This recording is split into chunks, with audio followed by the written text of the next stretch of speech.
The friendly confines of Stade Saputo.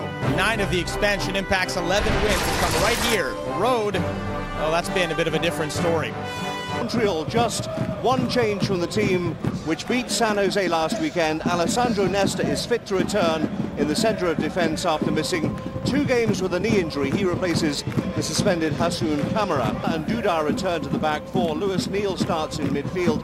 And Long Tan gets a start up front. You'll remember him from Vancouver alongside Bahoy. Montreal Impact, all in blue, get us underway, kicking from right to left in this first half. That's why he's become a top defender. Just plays the game the way it's supposed to be played, all out. Bernier, De Vaio is onside this time. And talking of Italians, there's the one the Impact love.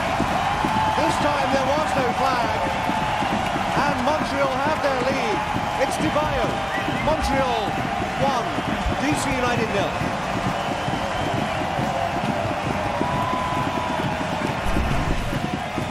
Well, finally he stays onside. Just what he's been wishing for. Bernier just paused it. It's just enough. He's been kept onside by the man in the middle, and he makes no mistake. What a finish. Far side. Goalkeeper has no chance. Bernier was always going to pick him out, and look at the time he has after he's kept onside. Just for a split second, center half, Emilio Dudar keeps De Vaio onside, and he punishes them. Will be De Vaio, who's scored one. Can he turn provider towards the near post? Panic stations in the 6-yard box, and DC United managed to scramble it away. This is what happened a moment or two ago at the other end of the field. Well, it's a terrific ball. I think Felipe's shocked that this ball has found its way in the middle of the goal. That is a tap-in. If he Great save in the Eastern Conference. Playoffs change this season. Is that a penalty? It is. In the opening minutes of the second half, it was clumsy by Dudar, and the referee had no hesitation but to point to the spot. The arguments will do him no good, and the Impact will have a chance to double their lead. Yeah, there's no question about this one. Really, Emiliano Dudar, he shoved him. Once you extend your arm, you've given the referee an easy call to make. He does not have an argument. All he needed to do was just put a body on him, try to stick the ball away with his toe. Instead, he decided to be a little bit aggressive, extend the arm. It's an easy call at that point, and of course, the man takes the PKs, steps up for yet another. Penalty kick. There is a yellow card as well. Was that for the goalkeeper, or was it for Brandon McDonald?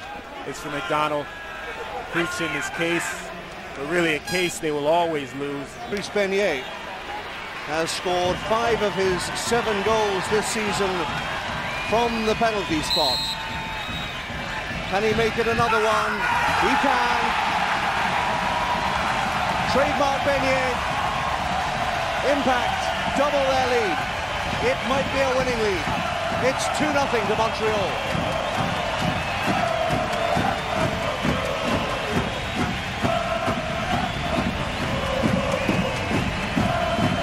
It's a happy scene, there's no question about it.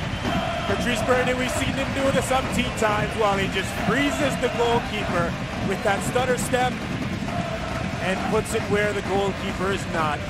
Easy as you like, as they say. Patrice Bernier, yet another penalty, successfully completed. De Vaio keeps going. Nagel could be in here. Nagel across the box. It's Felipe, it's just wide. When it surely seemed easier to score. And from 2 yards out, the little Brazilian couldn't make it a third. Should have been 3-0 here.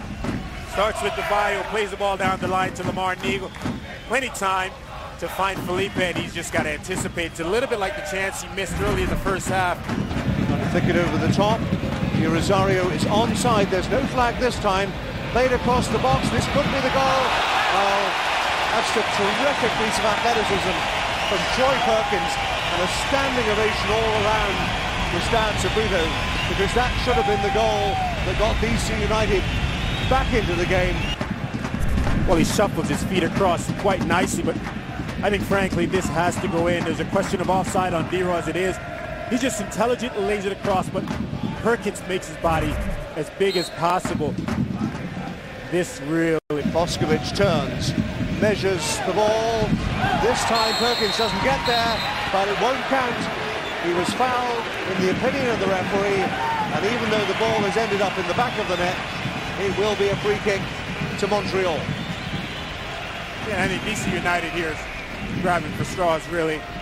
Goalkeeper's going to be protected at all times. Clearly, Perkins had the ball in his hand. Challenged. Have another look. And he has looked confident all day, quickly off his line. I mean, the fact that he was upended, and that you're going to call that against Pontiac every time, even if it's a player, certainly if it's a goalkeeper, there's no question you're going to be called against. Perkins has the confidence all night. He's been very, they took, as you mentioned, their shorts were handed to them, and I think you'll probably be kind for those remarks, because it's easily Montreal's most poor performance. And yeah, there were some changes in the lineup. Coach Marsh is saying, Wenger is on the side here, there's no flag, will chip the goalkeeper and just the top of the crossbar as well. Well, that was nearly the icing on the cake. Wenger looked up, took one touch and realized that the keeper was well off his line. Just didn't get his angles right, but it could so easily have been 3-0. As long as they keep the ball, DC United can't hurt them. Nicely done by Bernier again. Turns on the afterburners. Bernier is going all the way. Bernier! Oh my word! Patrice Bernier, what more can you say? The Canadian has put the icing on the cake. He must have run half the length of the field. It is 3-0 Montreal, and that is game over. What to say, Nigel? I'm not sure Bernier is going to be able to convince me he really meant that. Goes on this run. I think he just says, guys, enough's enough. Let me have a go here. I think he's trying to cross that. Did he take a deflection? We'll have a closer look. He just decides to take him on. I think he's actually trying to find Andrew Wenger in there. But when you've got to be good to be lucky, and no one deserves it more than Patrice Bernier. You see what it means to him. Bernier completing the game with the captain's armband for all of 60 seconds. Mr. Forster blows his final whistle. Two Canadians embrace.